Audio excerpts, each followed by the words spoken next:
السلام عليكم الغزالات ديالي، كي دايرين؟ لاباس عليكم؟ نتمنى تكونوا في اتم الصحه والعافيه. اليوم ان شاء الله غادي نديروا القراءه ديال البنت البيضاء اللي هي متزوجه وغير متزوجه، مطلقه، عزباء او ارمله.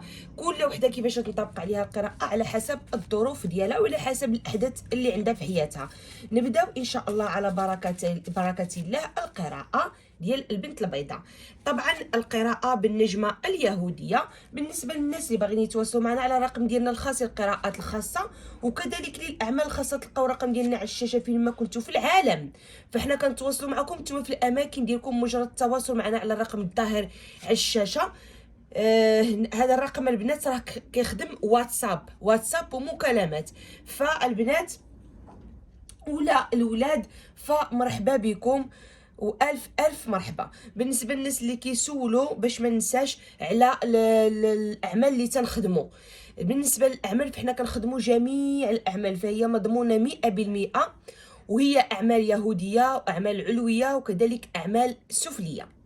نبداو على بركه الله القراءه.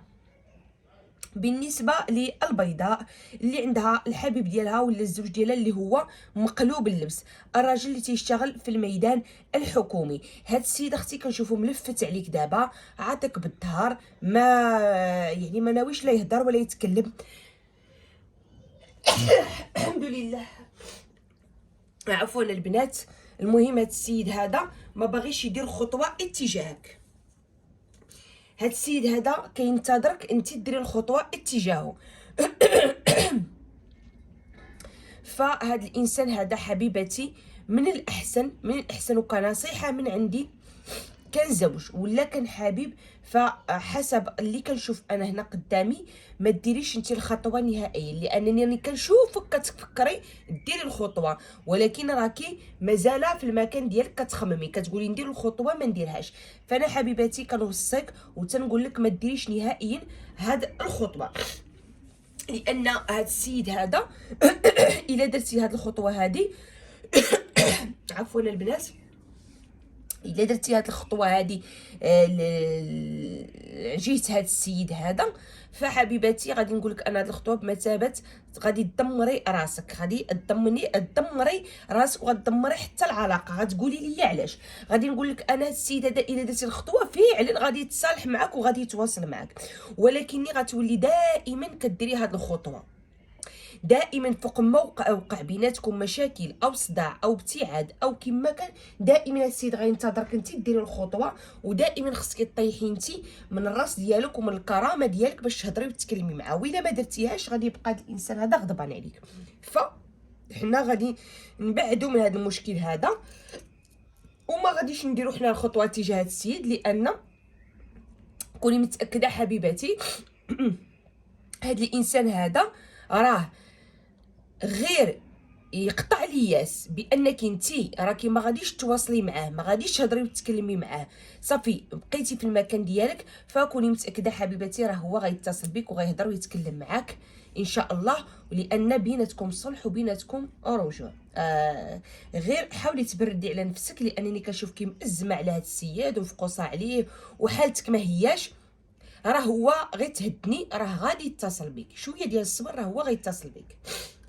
دابا حاليا راه ما باغيش يتصل، ولكن كما قلت لك راه مع المده راه غيتصل.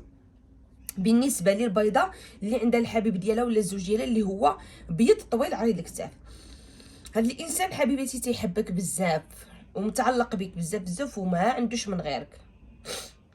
عندنا واحد المجموعات السيده هذا كانت عنده واحد العلاقه قبل منك، وهاد العلاقه ولات كترجع للخلفيه ديال هاد الانسان وروناته. هنا واحد المجموعه ماشي كل شيء، غير واحد المجموعه. وهاد السيد اللي عنده هاد العلاقه هادي ترون هاد السيد هذا، ومهم حسيتي بانه تغير وبان تصرفاته تغيرت، وبان هذا الانسان مثلا ولا كيحدى تليفونه كثار، ولا كياخذ الحذر ديالو منك كثار، مثلا بدل الكود ديال الهاتف ديالو مثلا، ولا كيخبع عليك بزاف د الحاجات. هذا راه هو اللي رجعت له العلاقه اللي كانت قديمه ورونته دابا. اما المجموعه اللي ما عندهمش هاد المساله هادي وما عندوش هاد العلاقه هادي، فهاد الانسان هذا راه تيحبك، مازال بيناتكم تغيير، ومازال الانسان غادي طايح عليه هو التغيير بلاد ولا خدمه ولا عتبه، وغادي يظهر هو على هذا التغيير هذا. وكما قلت لك هذا الانسان راه مازال غادي يرجع ليك، ومازال غادي يطيح في حجرك، وغادي يطيح ما بين يديك، ومازال بيناتكم هضره والكلام، لان سيد كيحبك بزاف بزاف وما غاديش يقدر يستغنى عليك، فقط كيكابر. يعني غير كيبين لك مكابره، يعني ما كيبغيش يبين لك الحقيقه، ولكن هذا الانسان هذا راه كيحبك بزاف.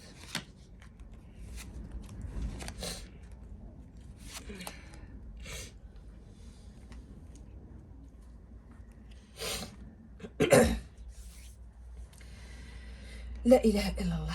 بالنسبه للبيضاء اللي هنا كنشوف اختي عندك شي مشاكل على قبل المحكمه، كنشوف كي عندك شي مشاكل على قبل المحكمه، وراكي كتفكري في هاد المشاكل هادو بزاف على عشيه وعلى نجوم الليل وباكيه بالدمعه. هنا اختي عندي شي اطراف داخلين في هاد المساله هادي، وهما هاد المراه اللي هي سمراء، وعندي وحده اللي هي حنطيه مازال صغيره، وعندي المراه السمراء اللي متوسطه في السن. هاد الجوجات هادو داخلين في في هاد المشكل هذا ديال المحكمه. وهاد الجوجات هادو خصهم، هانتي كيما كتشوفي، خصهم يضيعوا منك هاد المساله ديال المحكمه او هاد المشكل اللي عندك في المحكمه. هما لا كبير مرصاد باغيين يعني يفشلوك، وباغيين يطيحوا لك هاد المساله هادي باش نتيا ما تفوزيش في مساله ديال المحكمه حبيباتي. المهم ردي بالك من هذا الجوج ديال النساء، لانهم راه باغيين يا اما غادي يحاربوك باسحار، يا اما غادي يحاربوك بشي مثلا غادي يتبلاو عليك بكذب، او المهم ردي بالك من هاد الجوج هادو، لانهم ممكن يكونوا من العائله، من المعارف، من الاصدقاء، ولا من الجيران. المهم هاد الجوجات حاولي تردي بالك منهم بزاف بزاف، لانهم راهم غادي يخرجوا عليك، خصوصا هاد المساله اللي عندك في المحكمه، راه ما غادي يمشيو حتى يعني يفشلوك فيها، ويعني ويوقع لك مشاكل كبيره في هاد المساله هذه.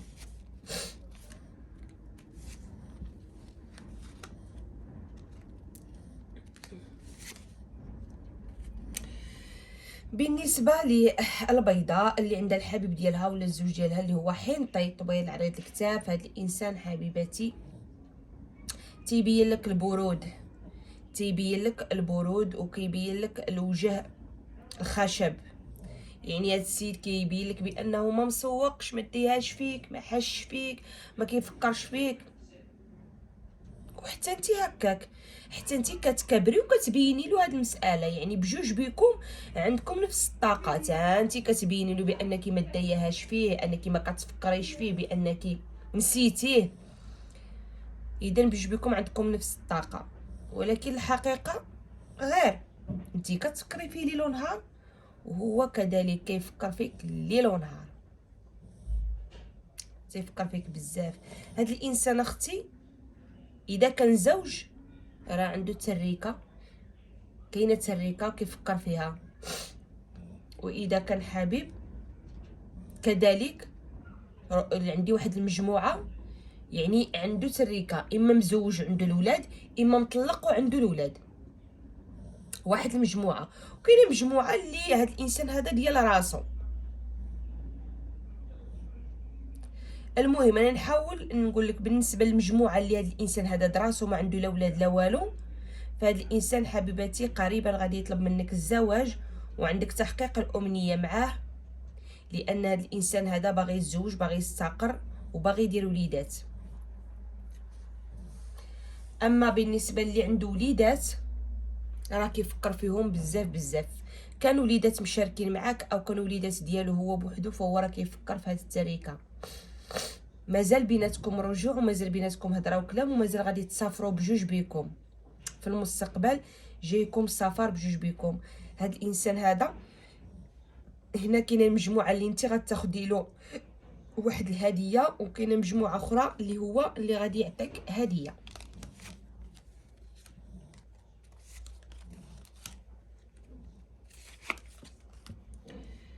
لا اله الا الله. بالنسبه للحين سمحوا لي البنات، للبيضاء اللي عندها الحبيب ديالها ولا الزوج ديالها اللي هو حنطه مربوع القد عنده ركوب الحديد، هذا الانسان هذا اذا كان حبيب وعندك بينك وبينه الفراش، العلاقه الغير الشرعيه، فهاد الانسان دابا حاليا راكم عندكم طاقه ديال خصم كبير او لا فراغ. غادي نقول لك ان هذا الانسان بمعنى الكلمه ديال انه مريض، ماشي مريض يعني في الصحه ديالو، كني مريض بيك، تيحبك، تيفكر فيك، ومريض كما قلت لك بيك، كيفكر فيك بزاف، تيراقبك بزاف، ما قادش يتخلى عليك. ولكن هذا الانسان المشكل ديالو انه كتوم، انسان كتوم، وبحال زعما اذا قال لك انا راني كنبغيك ولا كنموت عليك ولا كيجيب له الله بانه راه ضعيف قدامك، وكيجيب له الله بانك راكي غادي ديريه تحت السباط. ما كيبغيش يقول لك بالعاني باش انتي يعني ما ديريش داك يد من الفوق او تركبي عليه. وطبعا هو غلط، اللي كان انك انت واحد الانسانه بالعكس، الا سمعتي هاد المشاعر ولا سمعتي هاد المسائل هادي بالعكس غتصرفي معاه حسن وحسن وحسن. ولكن هو كيقول له العقل ديالو انك ما تبقايش تصرفي معاه مزيان، وانك غتكبري وانك تولي انسانه اخرى. داكشي علاش ما تيقولكش هاد المسائل هادي. ولكن انا تنقول لك خالتك الشريفه بنت لاله مليكه، هاد الانسان هذا راه تيحبك وكيموت عليك وتيحماق عليك. هي حاجه وحده البنت البيضاء، هاد الانسان رغم هاد المشاعر الكبار اللي قلت لك راه ما ناويش الزواج، باغي يبقى معاك غير في العلاقه الغير الشرعيه، صافي غير في هاد الحدود. اما بالنسبه للبيضاء اللي هاد الانسان هذا الزوج ديالها، يعني هذا الزوج ديالك، دابا حاليا كنشوفك بجوج بكم عاطين للظهر بعضياتكم، انتي غضبانه عليه وحتى هو غضبان عليك. ولكن حبيباتي راكم قرابين بعضياتكم، كتفكروا في بعضياتكم وتتحبوا بعضياتكم، مازال غيكون بيناتكم رجوع رغم هذا الخصام الكبير وهذا الكلام الجارح اللي تبادلتوه. يعني هو قال لك كلام جارح جرحك، وانتي قلتي له كلام جارح جرحو، ورغم ذلك مازال كتحبوا بعضياتكم، فقط كتبقى الهضره والكلام اللي قلتوا لبعضياتكم هي السبب ديال انه مازال ما دارش خطوه لحد الان، وانتي مازال ما درتيش خطوه لحد الان، لانك كتفكري ديك الهضره اللي قال لك وحتى هو كيتفكر ديك الهضره اللي قلتي له، وواقفين ببعضياتكم. صراحه هذا الانسان عنده طاقه الانتظار انك انت تتواصلي معاه وانت تهضري وتتكلمي معاه، وهو عنده الليله بعام، لان بطا عليه فوقاش تهضري معاه وتقولي له اسمح لي، او مثلا توحشتك، او مثلا مهم تقولي شي حاجه. هو كيطلب الله انك تكون المبادره منك وتقولي له شي كلام بحال هكذا، وغادي يرجع عندك طاير بالفرحه. ولكن حبيبتي انا غادي ننصحك ما ديريش هاد الخطوه نهائيا، رغم انه كينتظرك ديري هاد الخطوه. انتي بقاي في الكبرياء ديالك وفي العلو ديالك وفي النفس ديالك وفي الكرامه ديالك، ما تهضريش، خليه هو غادي يهضر. اصلا هو راه محروق. شنو هي محروق؟ هنا عندي واحد المجموعه اللي دايره له شي اعمال روحانيه لهذا الانسان هذا. هنا عندي مجموعه اللي دايره له اعمال روحانيه. طبعا كنشوف اختي هاد الاعمال الروحانيه راكي زاهره عليهم، رغم انه هو راه كيكابر وما باغيش يبينو، غادي يطرطق ربي اللي عالم بيش على فيه العافيه، ولكن راكي زاهره عليهم. مازال غادي يجي كي الكلب بين يديك. انا تنقول لك بمعنى الكلمه كيف الكلب ما بين يديك، لانه غادي يعيا بالتكابر وغادي يجي يطيح ما بين يديك. هذا الانسان باش ما ننساش راه عنده ازمه ماديه، دابا حاليا راه عنده ازمه ماديه.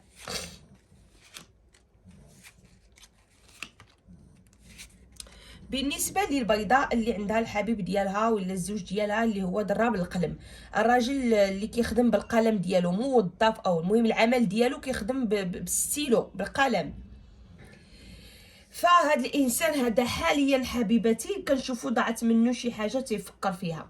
انا غادي نقول لك هاد الانسان اذا كان حبيب فقريبا جدا غادي يدخل العتبه وبيناتكم زواج وعلم الفرح واقف بيناتكم.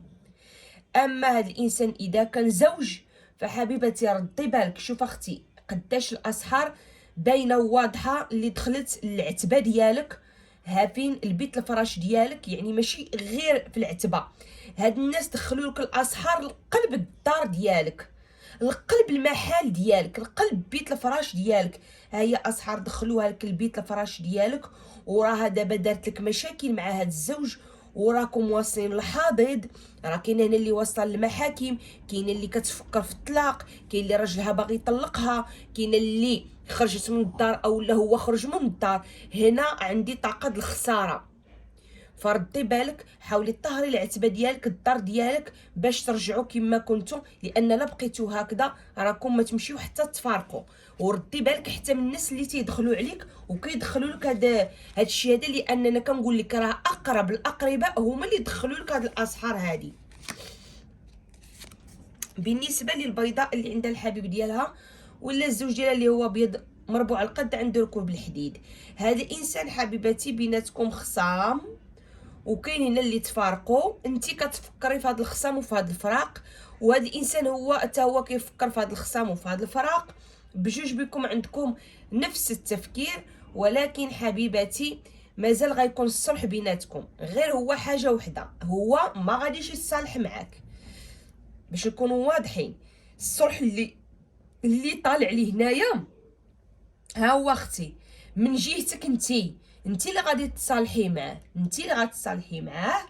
علاش غادي ديري هاد الخطوه؟ لانها حبيبه ماشي لخاطرك، لان هاد السيده اختي خدم لك اعمال روحانيه، خدم لك اسحار وعطى عليك فلوس صحيحه، وداك الشيء باش غادي تنوضي انتي وغادي تصالحي معاه بالسيف عليك وخنافرك للارض، ما غتحسي براسك حتى تلقاي راسك كتطلبيه وترغبيه ترجعي.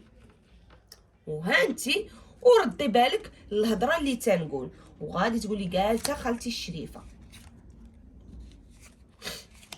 بالنسبه للبيضاء اللي عندها الحبيب ديالها ولا الزوج ديالها اللي هو سمر طويل عريض الكتاف، هذا الانسان اذا كان حبيب راه بيناتكم قريبا ترسيم العلاقه. اما اذا كان زوج فهذا الانسان هذا راه تيحبك بزاف وتيشوف لجهتك. هنا كاين عندي المجموعه اللي بيناتكم شي وراق، هاد الاوراق ممكن يكونوا ديال الطلاق، ممكن يكونوا ديال المشروع، ممكن يكونوا ديال الخدمه، ممكن يكونوا السفر، ممكن مثلا هو مسافر كيدير لك اوراق باش يجيبك، ممكن ما بغاو يكونوا هاد ديال الدراسه، ممكن ما بغاو يكونوا هاد الاوراق اللي بيناتكم. فراه ان شاء الله غادي تسخر لكم هاد المساله هادي، واي حاجه كنتو كتمناوها في هاد الاوراق هادي لا انت ولا هو راه غادي تحقق لكم. وهذا الانسان هذا راه تيحبك بزاف بزاف. اذا كان زوج بيناتكم هاد الاوراق ديال المحكمه مثلا باغيين تطلقوا راه ما عندكمش طلاق ومازال بيناتكم رجوع وهضره وكلام. اما بالنسبه لي البيضاء اللي عندها الحبيب ديالها سمر مربوع القد عنده ركوب الحديد، هاد الانسان اختي ردي بالك من السيده اللي من دمه راه كبيره من دمه كتدخل بيناتكم بالخيط الكحل وباغا تفارقكم. كان حبيب ولا كان زوج راه هاد الانسانه ما حاملاكش وما باغاكش لا تزوجي به، الا كان حبيب ولا كان زوج ما باغاكش تبقاي معاه وباغا تفرقكم في اقرب الاوقات. فردي بالك لان جميع المشاكل اللي كيوقعوا بينك وبين هذا الانسان هذا سببها هاد السيده هذه. بالنسبه للبيضاء اللي عندها اوراق على طابله المخزن تتفكري فيهم بزاف بزاف على عشيه وعلى نجوم الليل، باغا ديري شي حاجه وراكي متردده عندك طاقه تردد الحيره، فانا حبيبتي كنبشرك بانك عندك فرحه على هاد الاوراق هادو، كيما بغاو يكونوا اوراق عمل، سفر، مشروع، دراسه ديال ما بغاو يكونوا هاد الاوراق راه عندك عليهم فرحه قريبا جدا جدا. واي حاجه باغا ديريها وعندك عليها تردد الحيره انا تنقول لك غير ديريها، لان راه عندك فيها خير وعندك فيها التيسير، وغادي عندك ليا الفرحه، وغادي تفرحي ان شاء الله على هاد المسائل هادو، لان عندك المجمع ديال الفرح. كانت هذه القراءه البنت البيضاء، شكرا للتتبع والى اللقاء.